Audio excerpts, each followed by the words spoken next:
That guilt you feel for having big dreams, but not the energy to produce like everyone else. What if it's proof that you operate at a level society can't comprehend? And, therefore, unconsciously fear. You live under the tyranny of productivity. An inner voice, echoing what society has taught you, accuses you of not being good enough every time you stop. This struggle to fit into a mold that isn't yours exhausts you and makes you doubt the giant you know exists within. You want permission to be brilliant in your own way. You want to transform this apparent flaw into your greatest strength, achieve your ambitions without the anxiety of pressure, and validate to yourself that your unique rhythm isn't a flaw, but your signature. Forget productivity tips. In this video, you'll receive validation. Drawing on Carl Jung's profound wisdom, you'll understand why your mind works this way, why it scares the system so much, and how to use the paradox of laziness to finally free yourself and build something only you can. Where does that voice that accuses you really come from? You weren't born with it. It was carefully installed piece by piece, from the moment you learned to obey a school bell, to value a test grade, to follow a schedule that made no sense to your soul. It's the voice of the system, a collective agreement you never signed but were forced to honor to survive. A system that doesn't need your genius, but your predictability. It doesn't crave your masterpiece. It demands your cooperation. And the most visible form of cooperation, the universal currency used to prove your worth, is the performance of being busy. Your busy schedule is your certificate of relevance. Your few hours of sleep are a badge of honor. Your exhaustion is a sign that you're doing your best. But what if all this is the biggest lie ever told? The guilt you feel isn't simply about doing nothing.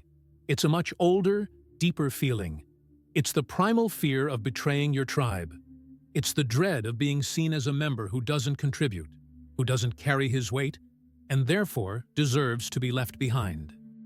The system exploits this ancient fear to keep you in line, to make you feel that your value as a human being is directly linked to your ability to produce visibly and consistently.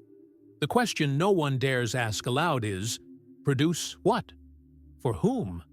At what cost? The uncomfortable truth, the truth Carl Jung spent his entire life exploring, is that the soul has its own rhythm. It doesn't operate in the time blocks of a productivity app.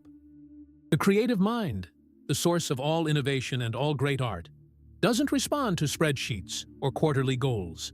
It responds to silence. It craves empty space. It thrives in what the outside world dismissively calls idleness. And that's precisely why the system hates silence with all its might. Why is stillness so dangerous to it?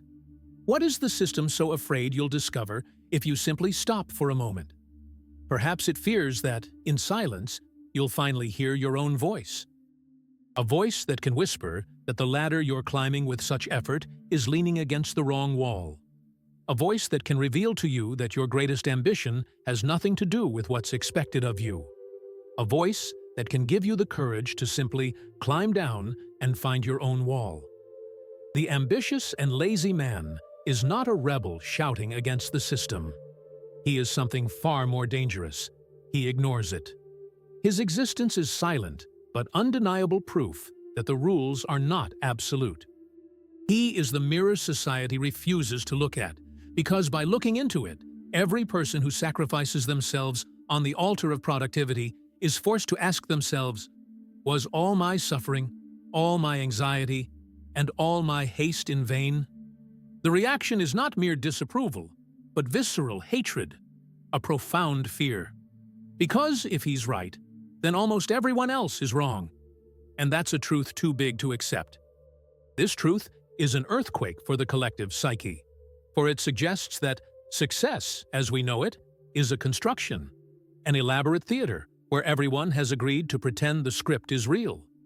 The lazy man is the actor who silently walks off stage mid-scene. He doesn't protest, doesn't make a speech. He simply walks away.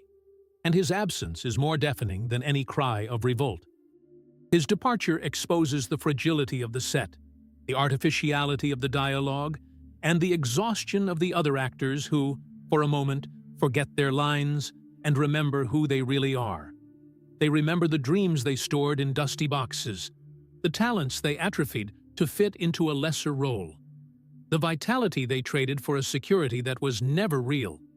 Society hates him not for what he does, but for what he forces others to see in themselves. He is the ghost of unlived potential.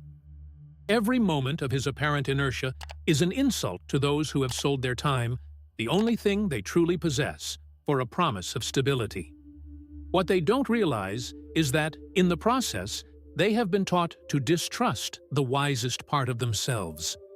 They have been conditioned to believe that intuition is dangerous, that daydreaming is unproductive, and that the voice of the heart is a childish distraction.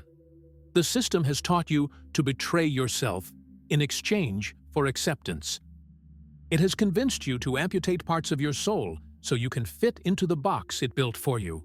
The result of this self-mutilation is chronic anxiety, a persistent feeling that something is missing, a void that no promotion, no material possessions, no external validation can fill. Because what was lost isn't out there. It's inside, waiting in the silence you were taught to fear. You feel this war within yourself every day. The conflict between your vast, limitless inner universe, full of ideas and possibilities, and the rigid, limited demands of the outside world. It's a silent battle that drains your energy, makes you question your own sanity, and ultimately convinces you that the problem is you, that you're inadequate, broken, lazy. But what you're about to discover will change that perception forever. We've established the conflict and the fear it generates. Now, we need to understand the mechanics behind the magic. How exactly does this seemingly stagnant mind manage to build universes? What is the secret that transforms inertia into genius? The answer lies in a part of your mind that productivity gurus pray you never access. This part of your mind that the productive system fears so much is not some mystical or unreachable place. It's your own home. It's your unconscious. Think of your conscious mind, the one you use to answer emails, follow recipes, and make to-do lists as your living room. It's a tidy, well-lit, functional place. You know where everything is. It's the space you show to guests. It's safe, predictable, and, honestly, a bit limited. Now imagine this house has a basement.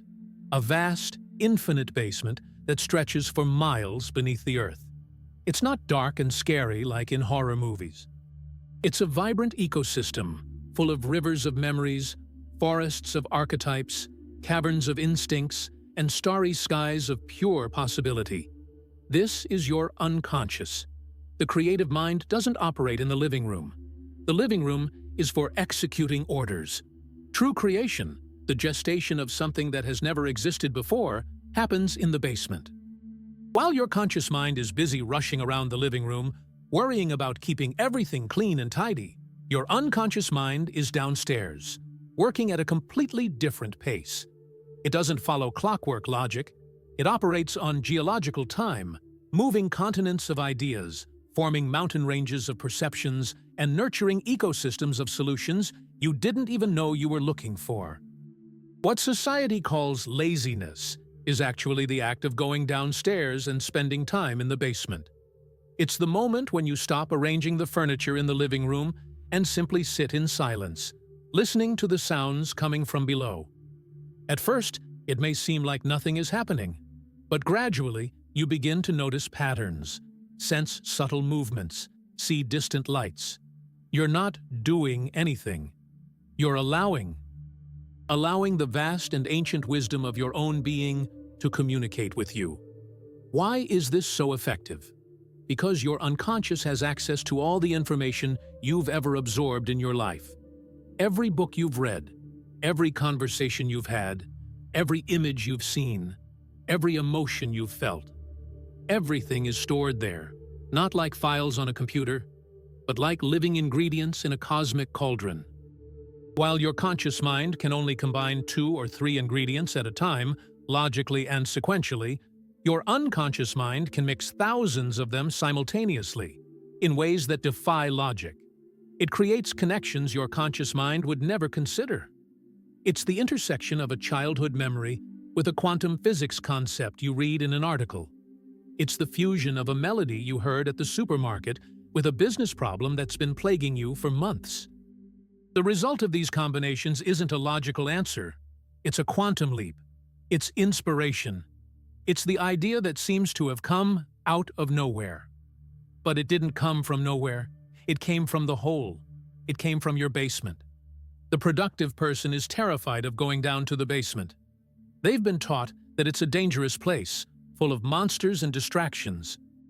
He prefers to stay in the safety of his living room, polishing the same furniture over and over, convinced that this incessant activity is synonymous with progress.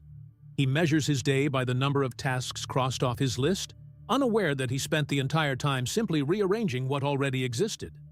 He hasn't created anything new. The ambitious and lazy man, on the other hand, has made the basement his primary residence. He has learned to navigate its rivers, climb its mountains, and converse with its creatures. He knows that true work is not frenetic action, but patient receptiveness. He understands that his role is not to force a response, but to create the conditions for that response to emerge. And the most important condition of all is time. The gestation of a great idea is like the gestation of a life. It cannot be rushed. There is no point in yelling at the seed to make it grow into a tree faster. There is no point in putting a stopwatch on a pregnant woman's belly. There is a natural, organic, and sacred process that must be respected. The anxiety of modern society, its need for immediate results, is the poison to this process. It convinces us to pull the plant from the ground every day to see if the roots are growing. And in the process, we kill the very life we hoped to nurture. You feel it in your skin. The pressure to have an answer now, to present a plan, to show results. This external urgency forces you to rush back to the living room and present whatever superficial solution you can improvise. And each time you do, a part of you feels like an imposter. Because you know, deep down, you know that the real solution was still forming in the silence of your basement, and that you betrayed it for momentary approval. What would happen if you stopped betraying yourself? What would happen if you gave your inner world the same respect and patience a farmer gives his harvest? This shift in perspective is the first step to reclaiming your power. But to do this, you need to understand the language of your unconscious, a language spoken not with words, but with symbols, feelings, and synchronicities. These are not random signals. They are your deepest self's way of guiding you. A recurring dream about an unfamiliar house may be an invitation to explore parts of yourself you've neglected. A sudden sense of euphoria at the thought of a new project is not just a fleeting emotion. It's your unconscious shouting, "Yes!" And synchronicities, those chance encounters and meaningful coincidences that seem orchestrated by the universe, are proof that you are aligned with your path. The productive person dismisses all this as nonsense, as noise to be ignored in their pursuit of data and metrics. They don't have time to decipher dreams or pay attention to feelings, and in doing so, they become deaf to the most powerful wisdom they possess. They navigate life with a torn map, ignoring the internal compass that always points to their true north. Now that you understand the geography of your inner world, the vast landscape of the unconscious where true magic happens, you need to understand the nature of the war being waged on the border between these two worlds. This isn't a war with tanks and trenches. It's a silent war, waged every day within you. And the enemy isn't your boss, your deadlines, or society's expectations. The enemy is the double agent living inside your mind, your own inner critic, the guardian of productivity trained by the system to patrol the borders of your being. Think of this critic as a border guard you've unwittingly hired yourself. They've been educated in the system's academy, learning all the rules, all the regulations about what constitutes a productive mental citizen. Their primary function is to keep out any illegal immigrants coming from your basement. That is, any idea, feeling, or impulse that doesn't have its papers in order, that doesn't fit into the logic of your living room. A new idea for a project that seems too big? Don't be ridiculous. You don't have time for that, says the guard. A sudden urge to spend the afternoon gazing at the clouds? That's a waste of time. Look at your to-do list, he yells. A gut feeling that you should abandon a safe but soulless path? Treason! Desertion! Return to your position, he commands. This war is the source of your exhaustion. It's not the work itself that tires you. It's the Herculean effort of keeping these two worlds separate. It's the energy you expend repressing the wisdom of your unconscious, silencing your inner compass, conforming to the torn map the system has given you. Every time you ignore a creative impulse, every time you sacrifice a soul's need in the name of productivity, you are strengthening this border guard. You are giving it more power, more ammunition, more reasons to believe it is protecting you from chaos. But what is it really protecting you from? It is not protecting you from failure. It is protecting you from your own greatness, because your greatness is, by nature, unpredictable. It doesn't fit into forms. It doesn't follow schedules. It doesn't ask for permission. It simply is. And this is terrifying for the system and its infiltrator. Carl Jung called this process shadow projection. The productive man doesn't hate the lazy man for who he is. He hates the lazy man for what he represents. The freedom he has denied himself. Every moment of calm for the contemplative man is a mirror reflecting the anxiety and meaninglessness of the busy man's life. He projects his own shadow, his repressed laziness, his desire for freedom, his stifled creativity, onto the other, and attacks him with a fury that is, in fact, a cry of despair directed at himself. He needs the lazy man to fail. The other's failure would validate his own choices, justify his own sacrifice. If the man who chose stillness and contemplation succeeds, it would mean that the productive man's entire life of sacrifice was based on a false premise.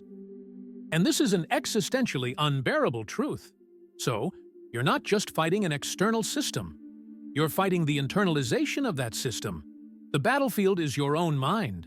You've been taught to distrust your own basement. You've been conditioned to believe that your living room is the only safe place, the only place where value is created. The result is that you live like an exile in your own home, afraid to explore your richest and most fertile territories. Your genuine ambition, the one that comes from the depths of your soul, doesn't resemble the ambition taught by society. The system's ambition is noisy, competitive, based on scarcity. It's about climbing a ladder, often stepping on others to reach the top. Your ambition, the ambition that arises in the silence of your unconscious, is calm, collaborative, based on abundance. It's not about climbing a ladder. It's about cultivating a garden. It's a slow, organic process that requires patience, care, and, above all, trust in the natural cycle of things. You can't force a flower to bloom, but you can ensure the soil is fertile, that there is enough water, and that sunlight can reach it. That is your true work. The work of the ambitious and lazy man is not visible action, but the invisible preparation of the inner soil. It's reading a book on a subject that has no immediate practical application. It's having a long conversation with a friend who inspires you. It's walking in nature with no specific destination. It's simply sitting in silence and allowing thoughts to come and go without judgment. To the border guard, all of this is a waste of time, but to the soul, it is essential fertilizer. Each of these acts of laziness is enriching the soil of your unconscious, creating the perfect conditions for the seeds of your greatest ambitions to germinate and flourish in their own time. The system doesn't want you to cultivate your garden. It wants you to work on its assembly line. A garden is unpredictable, wild, full of life and death, beauty and chaos. An assembly line is controlled, efficient, sterile, and, above all, predictable. To break free, you need to start firing your inner border guard. And the only way to do that is to stop fighting him and start questioning his orders. When he yells, "Be productive," you calmly ask, "Why?" When he says, "This is a waste of time," you reply, "For whom?" When he accuses you of being lazy, you simply smile and reply, "Thanks for noticing." This shift in posture, from confrontation to curiosity, is what begins to disarm him. He doesn't know how to deal with someone who isn't afraid of his accusations. He loses his power when you realize that the rules he imposes aren't universal laws, but merely the instruction manual for a factory you no longer want to work in. At first, the absence of his voice will be deafening. The silence that sets in can be uncomfortable because you've grown accustomed to living with the constant din of self-criticism and urgency. You may even be tempted to fill this void with old anxieties or by seeking new distractions just to avoid facing the vastness of your own freedom. But it is precisely in this silence that the real work begins. It is learning to be comfortable in the empty space, to trust that this space is not absence, but pure potential. It is the blank canvas before the masterpiece, the fertile field before the seed. Learning to inhabit this silence is what allows the subtlest voices, those of your unconscious, to finally be heard, not as illegal immigrants to be deported, but as the native and wise inhabitants of your own land, ready to guide you home. Dismissing your inner border guard doesn't happen overnight. It's a process that requires cultivating a quality nearly forgotten in our world of instant gratification: active patience. This isn't the passive patience of someone who sits and waits for something to happen. It isn't the resignation of someone who gives up. Active patience is one of the most dynamic and powerful forces in the universe. It's the patience of the astronomer who spends sleepless nights not staring at a specific star, but observing the vast blackness of the cosmos, knowing that at any moment a new galaxy could be revealed within their field of vision. It's the patience of the geologist who studies the layers of a rock, not to find a diamond immediately, but to understand the millions of years of history that stone silently tells. It's the patience of the Zen master who sits in meditation, not to attain enlightenment, but to be present in the only moment that truly exists, the now. In each of these examples, the surface appears inactive. The astronomer is still. The geologist is quiet. The monk stands motionless. To the outside world, they are the image of laziness, but internally, they are engaged in the most intense activity there is: deep observation, attentive listening, conscious preparation for the moment of revelation. This pattern is not an abstract theory. It is the golden thread that runs through the biography of nearly every great genius and revolutionary in human history. And the most perfect example, the definitive case study of the ambitious and lazy man, is Carl Jung himself. After his painful separation from Sigmund Freud, his mentor and father figure, Jung entered what the world would call a breakdown. He abandoned much of his academic life, withdrew from intellectual circles, and plunged into a period of profound introspection that lasted for years. He described this time as a confrontation with the unconscious. His colleagues saw him as a lost man, a genius who had squandered his potential on mystical fantasies and delusions. They saw a man drowning. What they failed to see was that he wasn't drowning. He was learning to breathe underwater. During these years of apparent unproductiveness, Jung was doing his most important work. He was conversing with the figures in his basement. He was drawing his dreams, building mandalas, carving in stone. He was allowing the wisdom of his unconscious to reveal itself, not through logical theories, but through images, symbols, and myths. He was practicing active patience at its highest level. The result of this years-long laziness? The entire foundation of analytical psychology. Concepts like the collective unconscious, archetypes, the shadow, individuation, all emerged directly from this period of silence and apparent inactivity. He didn't think of these ideas in his living room. He discovered them in the depths of his basement because he had the courage to descend and the patience to wait for the darkness to reveal itself as light. This pattern repeats itself endlessly. Nikola Tesla conceived his inventions in flashes of vision, often while walking or relaxing. He built and tested his machines entirely in his imagination, a process that, to an outside observer, would resemble a man daydreaming. Albert Einstein arrived at his theory of relativity while imagining himself riding a beam of light, a childish reverie that contained the seed of a scientific revolution. He called it combinatorial play, the ability to play with concepts and images in the theater of the mind, free from the constraints of immediate logic. What did they all have in common? They honored their basement. They understood intuitively that the conscious mind is an excellent tool for solving defined problems, but is woefully inadequate for uncovering the problems that truly matter. They knew that the real work was to create a state of receptivity, of openness, and then trust that the universe within would deliver the missing piece. Modern society has declared war on this state of being. Our educational system penalizes daydreaming. Our corporate system demands a constant performance of busyness. Our technologies are designed to fill every microsecond of boredom with a dose of dopamine, eliminating the empty spaces where serendipity and inspiration could flourish. We've been conditioned to believe that if we're not doing something, we're regressing. But nature shows us otherwise. A tree isn't doing anything in winter. It's gathering its strength in its roots, preparing for the spring explosion of life. The earth isn't doing anything when it lies fallow. It's regenerating its nutrients, preparing for the next harvest. Active patience is the wisdom of aligning with these natural rhythms rather than fighting them with the artificial urgency of the clock.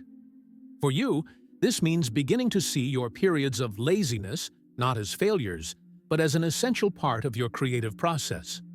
When you feel like you have no energy for work, perhaps it's not procrastination. Perhaps it's your unconscious demanding time and resources for a much more important internal project. When you feel drawn to a hobby that has no practical use, perhaps it's not a distraction. Perhaps it's your soul guiding you to a piece of the puzzle you'll need in the future. Trusting this process is a radical act of faith in yourself, in a world that demands constant proof of external worth. But it's the only way to unlock your true potential. Your legacy won't be built by how quickly you tick off tasks, but by how deeply you connect with your own being. The legacy of the productive man is often built on the sand of trends and urgency. He leaves behind a series of completed projects, goals achieved, and reports delivered, but which, over time, lose their relevance because they were tied to an ephemeral context. The legacy of the contemplative man, on the other hand, is carved in the rock of timeless truths. His contributions may be less frequent, but they resonate across generations because they were born not from a need to please the present, but from a deep listening to what is eternal and universal within the human psyche. By choosing depth over speed, you are not abdicating your legacy. You are ensuring that it is one that endures long after the noise of productivity has faded into the silence of history. Recognizing and honoring this process is the beginning of a personal revolution. But how can you be sure this description applies to you? How can you differentiate creative and essential laziness from simple inertia or avoidance? There are clear signs, patterns of being that the ambitious and lazy man exhibits that distinguish him from the one who has simply given up. If you recognize yourself in these signs, understand that they are not flaws to be corrected, but characteristics of your nature to be honored. They are the hallmarks of a different mental operating system. The first sign is that your best ideas seem to come out of nowhere, like a bolt from the blue. While others require brainstorming sessions, exhaustive research, and data analysis to reach a conclusion, your most brilliant solutions simply pop into your mind, often when you're doing something completely unrelated, taking a shower, taking a walk, or in the exact moment between sleep and wakefulness. They arrive complete, with a clarity and a sense of certainty that forced ideas never possess. You can't explain their logical origin, but you feel in your bones that they are right. This happens because, while your conscious mind was distracted, your unconscious was working on the problem, connecting the dots behind the scenes, and only presented you with the final result when it was ready. The second sign is that traditional productivity advice makes you feel worse, not better. Every time you try to implement a rigid system like time blocking, the Pomodoro technique, or waking up at 5 a.m., you feel like you're wearing shoes that don't fit. You might be able to force yourself to follow the system for a while, but it drains your vital energy, makes you anxious, and, paradoxically, less creative. You feel like an imposter playing the role of a productive person. This isn't because you're undisciplined. It's because these systems are designed for the conscious mind, for optimizing tasks in the living room. They go against the grain of your mind, which thrives on flexibility, spontaneity, and flow, not the rigidity of an imposed schedule.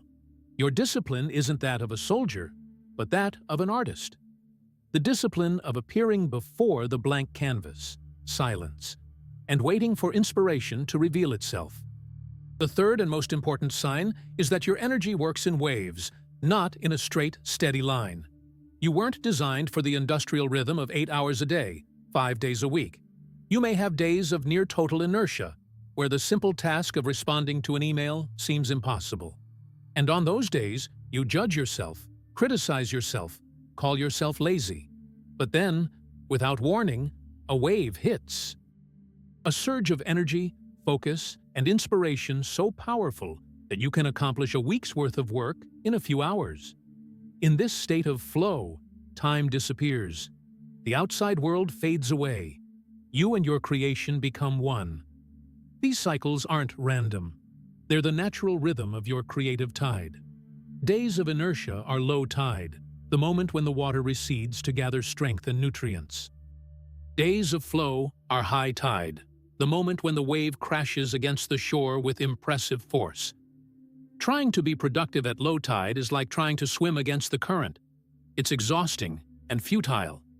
Wisdom lies in learning to recognize these inner tides and to ride the waves when they come, and to rest and replenish when they recede. A fourth sign, often mistaken for arrogance or antisocialism, is a profound aversion to superficiality. You feel an almost physical difficulty participating in prolonged small talk, in networking events that feel like a mask swap, or in consuming content that doesn't nourish your soul. It's not that you feel superior, it's that your energy is calibrated for depth. Your mind craves authentic connections, conversations that explore the why behind things, ideas that challenge and expand you. Superficiality, for you, isn't just boring, it's energetically draining. It's like trying to fuel a high-performance engine with sugar water. This allergy to the superficial is a powerful sign that your internal compass is working perfectly. It protects you from wasting your precious energy and time on interactions and activities that aren't aligned with your deeper purpose, forcing you to seek out or create the environments where your true nature can thrive. Recognizing these signs is the first step. The second, and much more difficult, is having the courage to accept this nature as your truth. Accepting yourself completely, as Jung said, is the most terrifying task, because it means letting go of the need for external approval. It means being willing to be misunderstood. It means stopping apologizing for not being like everyone else. It's an act of silent rebellion. Your first task in this rebellion is to stop judging yourself. Every time the voice of your inner border guard accuses you of being lazy, observe it like a cloud passing through the sky. Don't argue with it. Don't believe it. Simply acknowledge its presence and let it go. It's just an echo of a system that doesn't serve you. Your second task is to create and protect sanctuaries of silence in your life. Sacred moments of doing nothing. It could be a 15-minute walk without your cell phone. It could be sitting in a chair staring out the window. At first, it will be uncomfortable. Your mind, addicted to stimuli, will scream for distraction. But if you persist, it is in these sanctuaries that your basement will begin to send you its treasures. Finally, begin to trust the whispers. That little intuition to read a strange book, to call an old friend, to visit a new place. These are not random impulses. They are your internal compass giving you the next clue. The productive man, with his predefined route, ignores all detours. The wise man knows that detours are the path. Living this way requires immense faith, not a faith in something external, but a radical faith in the wisdom of your own being. It is the faith that if you tend your inner garden, the right flowers will bloom at the right time. And the fruit of those flowers will be something no amount of forced labor could ever produce. Your true work. Your unique gift to the world. We've reached the heart of the matter. The lazy, ambitious man's journey isn't about finding a smarter way to be productive. It's not about hacking the system to achieve conventional success with less effort. It's something infinitely deeper and more meaningful. It's about reclaiming your own soul in a world that tries, at all costs, to commodify it, standardize it, and sell it back to you in installments. The system doesn't just want your time, it wants your essence. It trains you to see yourself as a resource to be optimized, a personal brand to be managed, a skill set to be monetized. It convinces you that your value lies in what you do, not in who you are. And the ultimate act of liberation is to fundamentally reject this premise. You are not a project to be completed. You are a universe to be explored. Your worth is not measured by your output, but by your presence. The moment you've been waiting for, the moment your greatest ambition will manifest, won't come with the sound of trumpets or the applause of the crowd.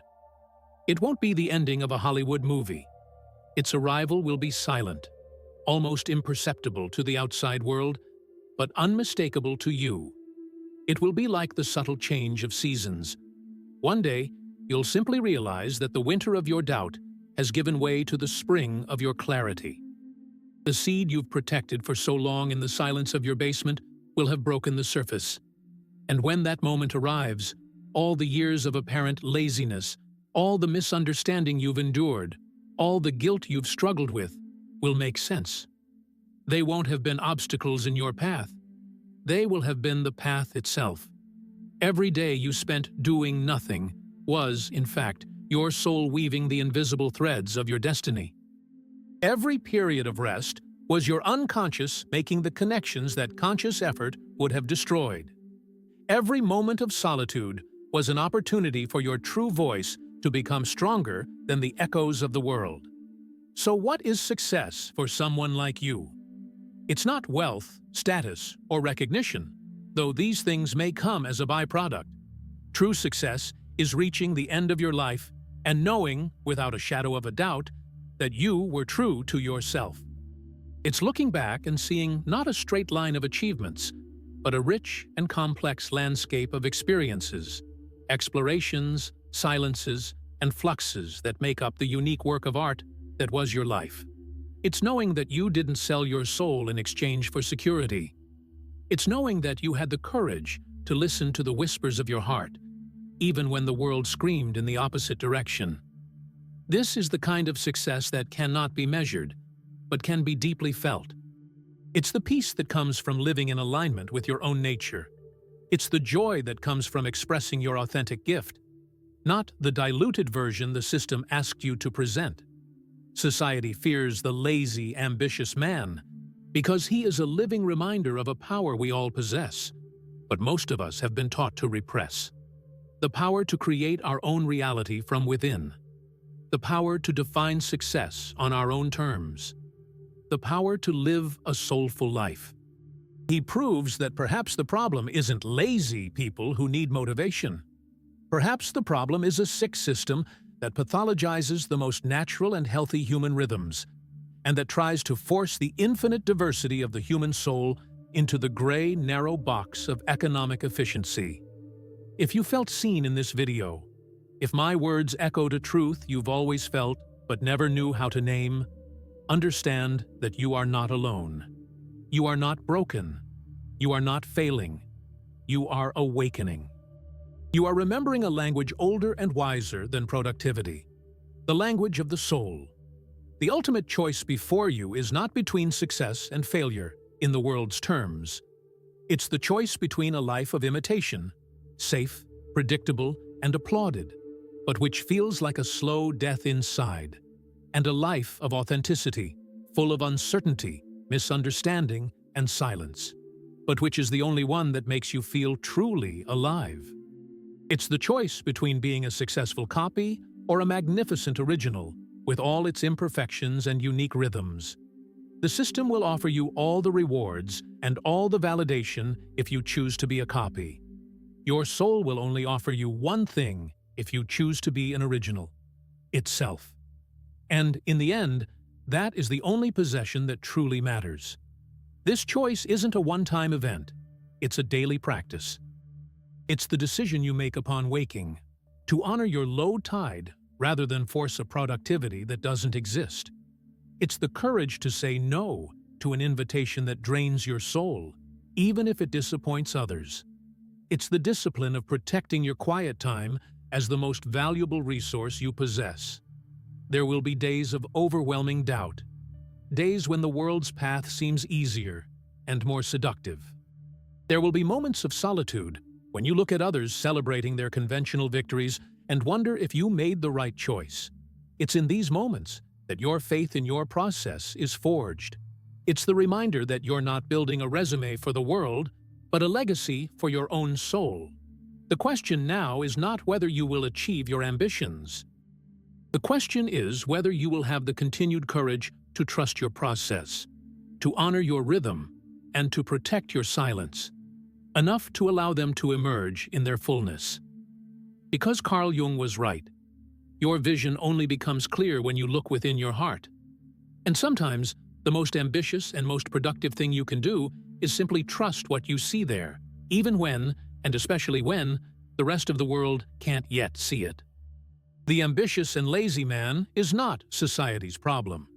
He is its possibility for healing. He is proof that another way of life is possible. If you believe this is your path, if you have felt the call to reclaim your soul, then your work begins now. Enjoy this video, not as a vanity metric, but as a sign to yourself that you are accepting this truth. Comment below, even anonymously, what great ambition you've been keeping hidden in your basement, afraid the world would deem it impossible. And, most importantly, subscribe to this channel, not to follow me, but to join a community of souls who are choosing the path less traveled, the path of awakening. Because we are only at the beginning of this journey to uncover the ideas society doesn't want you to hear.